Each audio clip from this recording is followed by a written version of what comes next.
బాగుందా? బాగుంది బాగుంది. మీ అమ్మాయి కాపురం కూడా ఇలాగే ఉంటుంది సార్. చూడండి, ఎవడో తెలియని వాడికి ఇచ్చి వాళ్ళిద్దరు ఒకళ్ళనొకళ్ళు అర్థం చేసుకునే లోపల విడిపోయి, అసలు వాళ్ళెందుకు విడిపోయారో తెలుసుకునే లోపల మీరు వెళ్ళిపోయే బదులు వీళ్ళెందుకు ఒకళ్ళనొకళ్ళు ఇష్టపడ్డారో తెలుసుకుంటే మీ ఆరోగ్యానికి చాలా మంచిది. ఈ పొల్యూషన్ లో కూడా డెఫినెట్ గా 10 years ఎక్కువ బతుకుతారు. ఏమంటారు? అంతేనంటావా? మరి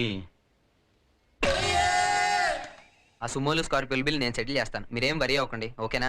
మీరేమి కట్టక్కర్లేదు బాబు గారు, అవన్నీ మన ట్రావెల్స్ బళ్ళే.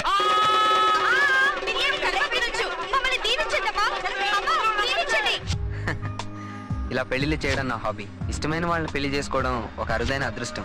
అది అందరికీ దక్కేలా చేయాలన్నదే నా కోరిక. నాకు దేవుడు అవసరం లేనంత ఆస్తి ఐశ్వర్యం ఇచ్చాడు, కానీ వాటిల్లో దొరకని తృప్తి నాకు ఇలాంటి పనుల్లో దొరుకుతుంది. అన్నట్లు దీనిలో నాకు చిన్న స్వార్థం ఉందండి. ఇలా లవర్స్ ని కలిపితే నాకు నచ్చిన అమ్మాయితోనే నా పెళ్ళి అవుతుందని నా నమ్మకం.